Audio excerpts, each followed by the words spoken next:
Assalomu alaykum bolalar vaqti ko'rsatuvining shirindan shakar sho'x shodon muxlislari. Sog' omonmisiz? Sizlar bilan yana Samarqand telekanalida bolalar vaqti ko'rsatuvi orqali ko'rishib turgan ekanmiz. Bundan bag'oyatda mamnunmiz. Bilasizmi aziz bolajonlar, bugungi dasturimizni Samarqand shahrida joylashgan 45-umumta'lim maktabi o'quvchilari bilan hamkorlikda tayyorlaganmiz.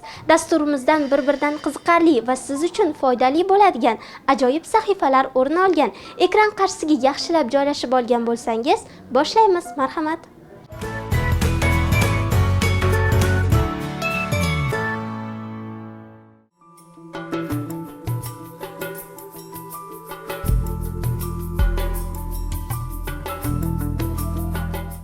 Hammalarimiz g'azal yodlaganmizmi?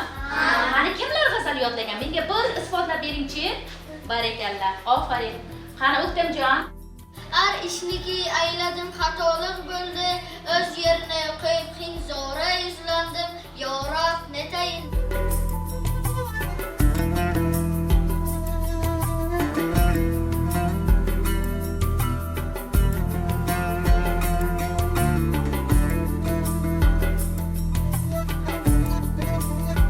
Xon bo'lgach quyosh.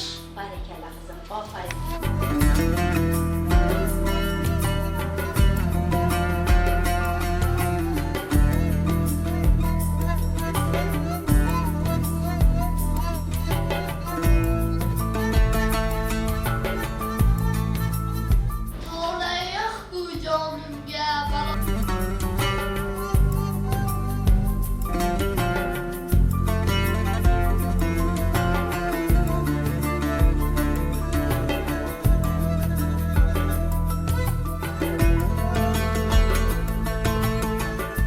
Orazin yopqach ko'zimdin, sochilur har lahza yosh. O'ylagim paydo bo'lur, yulduz nihon bo'lgach quyosh. Odamni yersang demagin odamni, ona kim yo'q, g'amidan g'ami. Chaqmoq chaqib olamni qilich solar boshiga, yalt-yalt etar hurfarak, chopar qirlar qoshiga, yaraqlaydi qilichi, bulut bag'rin tiladi. Bir zum o'tmay bor olam yetti rangda kuladi. Shu ham ish bo'libmi, biz bo'lajak jo'jalarimiz uchun qanday ilm qurganimizga bir qarang-ya. Oldin yerdan yarim metr chuqurlikda o'rako'rab, keyin 3 oy davomida tepalik quramiz. Yasharar yashnar olam, jilo berar o'ziga, hattoki maysalar ham boshqachadir ko'zimga. Hadiya etadi bog'lar, menga bir olam qo'shiq, shamol meni quchoqlar, yur der maqsadga oshiq. Urilib toshdan toshga, oqadi tog' suvlari, yo'q u qalbimdan toshgan, hislarim, tuyg'ularim chorlaydi quchog'iga, jilva qilib bu hayot, yuguraman, chopaman orzuga bog'lab qanot. Bildim intilish izlash hayotimning mazmuni, do'stlarim hamroh safdosh, yuragimning ustuni, ufqlar ochar quchoq, ta'zim etar tog'lar ham. Qanday yaxshi yashamoq, qanday go'zal bu olam. Assalom mustaqil O'zbekistonim, salom saxovatli Marvarid o'lkam, bag'ri keng vatanim, aziz ziyorim, istiqlol nuridan bo'libsan ko'rkam. Baxmal vodiylarga onasan o'zing, hech nurdan kelolmas mehri dostonim, qilichdek kesadi har bir so'zing, sen mening o'zbegim, O'zbekistonim.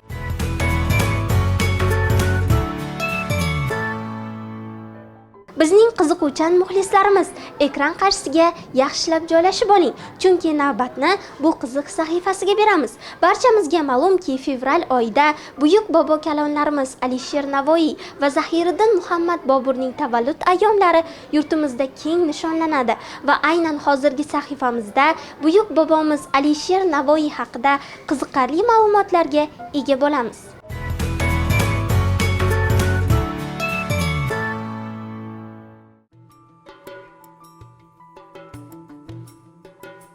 Bilasizmi aziz bolajonlar, buyuk bobomiz Alisher Navoiy 1441-yilda Hirot shahrida tug'ilgan. Uning asl ismi Nizomiddin Mir Alisher bo'lgan. U ilmli va madaniyatli oilada voyaga yetgan. Yosh Alisher juda ziyrak, kuzatuvchan va bilimga chanqoq bola bo'lgan.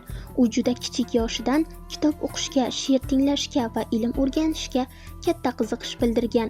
Navoiy dastlab Hirotda ta'lim oladi. Keyinchalik Samarqandda o'qishni davom ettiradi.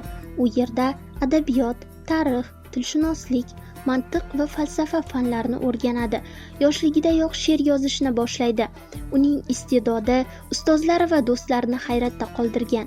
Ayniqsa u mashhur hukmdor va shoir Husayn Bayqaro bilan bolalikdan do'st bo'lgan. Bu do'stlik keyinchalik ham davom etadi. Voyaga yetgach Alisher Navoiy davlat ishlarida faol qatnashadi. U Hirotda Husayn Bayqaro saroyida yuqori lavozimlarda ishlaydi. Navoiy halollikni, adolatni va xalq manfaatini hamma narsadan ustun qo'ygan. U davlat ishlarida ishlash bilan birga oddiy xalqning muammolariga ham befarq bo'lmagan. Alisher Navoiy nafaqat davlat arbobi, balki ulkan ijodkor edi. U turkiy, ya'ni eski o'zbek tilida ijod qilib, bu tilni boy va go'zal ekanini butun dunyoga ko'rsatadi. O'sha davrda ko'plab shoirlar boshqa tillarda yozgan bo'lsa, Navoiy ona tilimizni ulug'lab, uning rivojiga katta hissa qo'shdi. Bundan tashqari Navoiy Hazoyin ul Maoni nomli ulkan she'rlar to'plamini yaratgan. Bu to'plamda minglab g'azallari jamlangan. U yana Lison ul Tayr, Mahbub ul Qulub va Mezon ul Afzon kabi asarlar yozgan. Bu asarlarda hayot saboqlari, axloqiy tarbiya va donishmandlik fikrlari bayon etilgan. Alisher Navoiy saxovatli va mehribon inson bo'lgan. U ko'plab maktablar, madrasalar, masjidlar, ko'priklar va shifoxonalar qurilishiga yordam bergan. Yetim yesirlar va muhojirlarga ko'maklashgan. Shu sababli xalq uni juda hurmat qilgan va ardoqlagan. Navoiy ijodining asosiy g'oyasi insonni yaxshilikka chorlashdir. U ilm olishni, halol yashashni, do'stlikni qadrlashni va boshqalarga yordam berishni targ'ib qilgan. Uning asarlari bugungi kunda ham o'z ahamiyatini yo'qotmagan. Alisher Navoiy 1501-yilda vafot etgan, ammo uning nomi va merosi asrlar davomida yashab kelmoqda.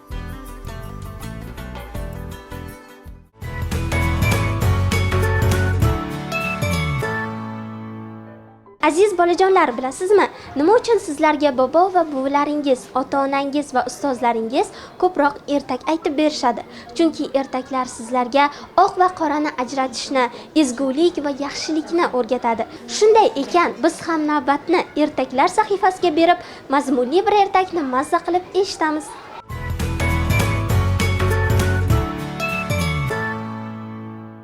Bir kuni soy bo'yida bir kichik qishloqchada Zumrad degan qiz bo'lgan ekan va uning otasi, o'gay onasi va Qimmat degan qizi bo'lgan ekan. Zumrad juda ham odobli, aqlli, erta tong sahardan turib, hamma yerlarga suv sepib va supurar ekan, tandirga non yopar ekan, ko'zasini ko'tarib buloq boshiga borar ekan. Buloqdan suvni olib, gullarga suv qo'yar ekan, ular bilan suhbatlashar ekan. U juda ham qushlarni, gullarni sevar ekan. Zumrad erta tong turganda u tandirga shirmoy nonchalarni yopar ekan va erta tongdan choy tayyorlar ekan. Qimmat esa yalqov, dangasa, ish yoqmas ekan. Doim uxlar ekan. Zumradni ishlaridan biror bir ayb qidirar ekan va bir kun tongda uyg'onib shunday debdi: Oya! Ha qizim, nima bo'ldi? Qornim ochdi. Zumrad, bohaka. Zumradni o'gay onasi chaqirib, "Qani qizimga choy solib berchi" debdi. Zumrad choy olib kelib, issiq o'zi pishirgan nonlarni qo'yibdi-da, ularga nonushta tayyorlab berishibdi. Tilim kuydi. Issiq ekan. Shunda Qimmatning onasi unga baqira ketibdi: "Zumrad, hali chol kelsin, seni adabingni beraman" debdi. Chol esa o'rmon tomonga o'tin yig'gani ketgan ekan. Chol: "Qizing juda ham yalqov, dangasa, u hech ham ish qilmaydi" deb Qimmatni onasi uni ustidan shikoyat qilibdi. Chol, mana bu qizingni olimdan yo'qot, ko'zimdan ko'rmasin. Ketdik qizim, bular bizga kun berishmaydi. Va chol qizini olib yana buloq bo'yiga borib aylanib kelishibdi. Shu tariqa kunlar o'tishibdi. Kunlar ketidan tunlar o'tibdi. Bir kuni Qimmat qoshiga o'sma qo'yib turganida Zumradni chaqiribdi. Kel, senga ham o'sma qo'yaman debdi va chiroyli qo'yish o'rniga uni bejab taylabdi.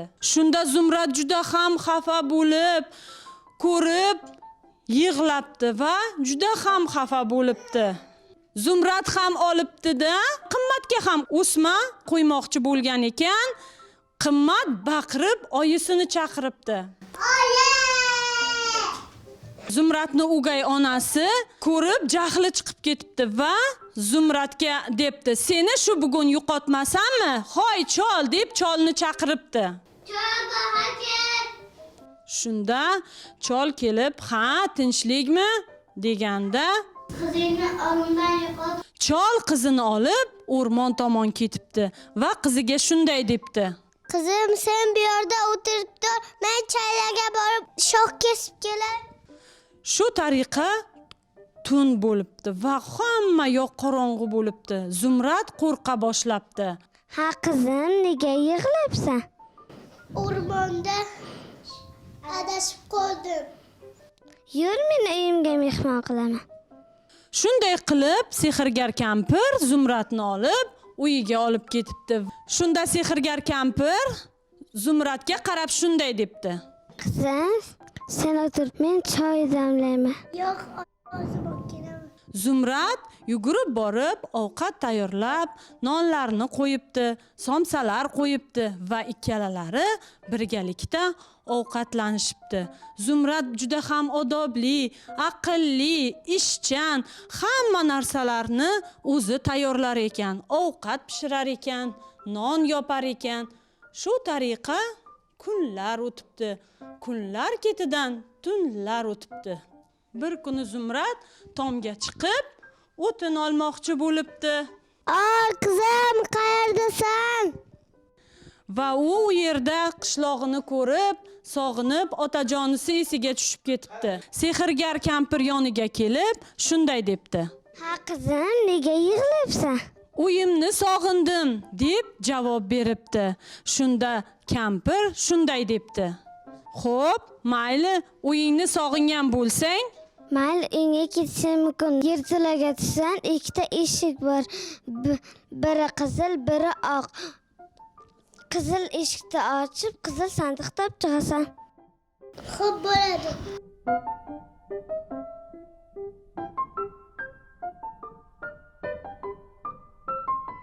Xizmatingga yarasha mana bu libos senga.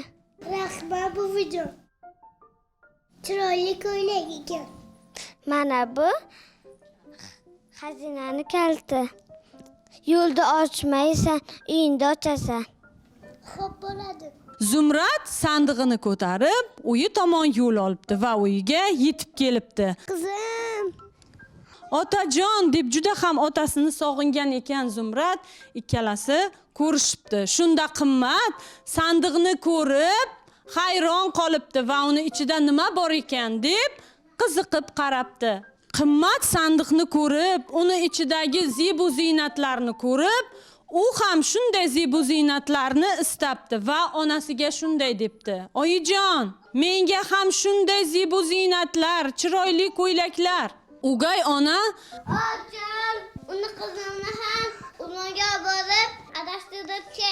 Yur qizim. Qimmat bilan chol yo'lga tushibdi. Qizim, sen bu yoqda o'tirib tur, men chaylaga borib shox kesib kelaman. O'zim bilaman, chol. Tun botibdi. Shunda Qimmatning oldiga sehrgar kampir kelibdi. Ha qizim, nega yig'labsan? Sening nima ishing bor? Yur, seni uyimga mehmon qilaman. Kampir uyiga olib kelib, Qimmatga ovqat beribdi, choy beribdi. Qimmat esa tayyor ovqatlarni yeb, faqat uxlabdi. Shu tariqa kunlar o'tibdi va Qimmat dangasalik qilib, doim uxlar ekan. Qonim ochdi, kampir. Ovqat olib kel. Ostinga choy olib kelaman qizim. Kampir esa unga suv keltirib, choy quyar ekan, ovqat tayyorlar ekan. Bir kuni Qimmat o'rnidan turib shunday debdi. Zerikdim bu yerdan, ketaman. Ketsang ketaver. Sog'achi? Sog'a nima? Yerto'laga tushsan, ikkita eshik bor. Biri qizil, biri oq. Oq eshikni ochib, oq sandiqni olib chiqasan. Va Qimmat oq eshikka kirib, oq sanduqni olib chiqibdi va kampir unga shunday debdi. Mana bu kalta. Faqat uyda och, ko'chada ochib yurma. O'zim bilaman kampir. Shunda Qimmat oq sandig'ini ko'tarib uyiga kirib kelibdi va uning onasi shoshganidan uning sandig'ida nima borligini tekshirib ko'rishmoqchi bo'lishibdi. Ikkalasi tortishib sandiqni zo'rg'a otishibdi va u yerda hech narsa yo'qligini va atigi bitta uzuk borligini ko'rib qolishibdi va shu tariqa u xizmatiga yarasha baholanganini bilib olibdi. Mana ko'rdingizmi aziz bolajonlar, agar Zumradga o'xshab aqlli, dono, ishchan bo'lsangiz, sehrli kampirning mukofotiga sazovor bo'larkansiz. Agar Qimmatga o'xshab dangasa, ish yoqmas bo'lsangiz, hech qanday sovg'a ham, mukofot ham bo'lmas ekan. E'tiboringiz uchun rahmat.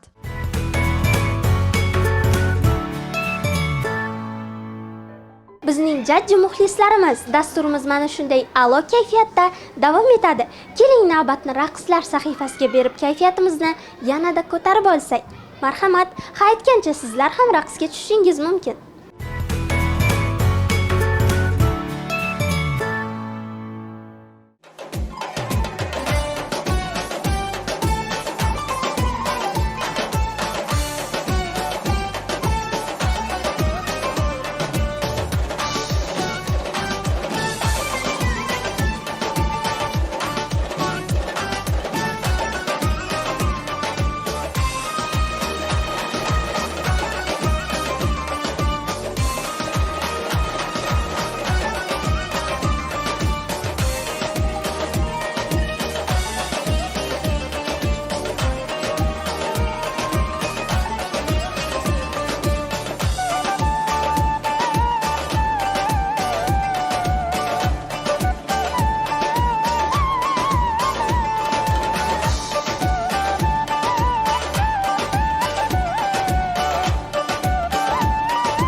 Bizning mehnatkash muxlislarimiz ekran qarshisiga yaxshilab joylashib, o'z qurollaringizni, qog'oz, qaychi va yelimlaringizni tayyorlab oling.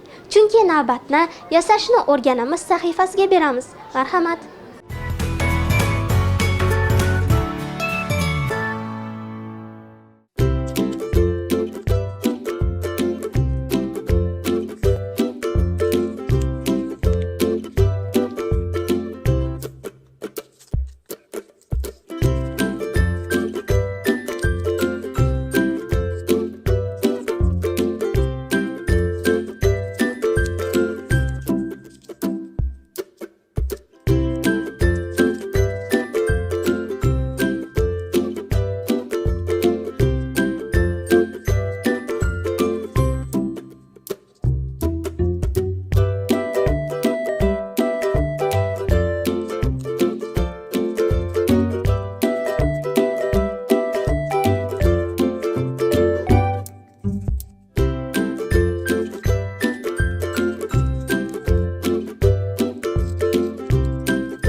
Aziz bolajonlar, dasturimizni tomosha qilib zerikib qolmayapsizmi?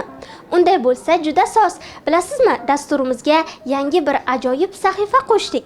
Ushbu sahifada jajji tengdoshlaringiz sizlar uchun bir-biridan qiziqarli va ajoyib topishmoqlar berishadi. Bu orqali sizning qay darajada topqir ekanligingizni sinab ko'ramiz. Tayyor bo'lsangiz, boshlaymiz. Aziz bolajonlar, topishmoqlarni topishga harakat qiling.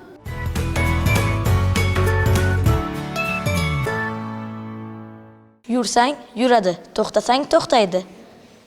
Javob soya. Onasi bitta, bolasi mingta. Javob oy va yulduzlar. Kichkinagina dekcha, ichi to'la mexcha. Javobi anor. Suv ichida yuradi, oyoq bosmay yuradi. Javobi baliq. Oppoqqina dasturxon yer yuzini qoplagan. Javobi qor.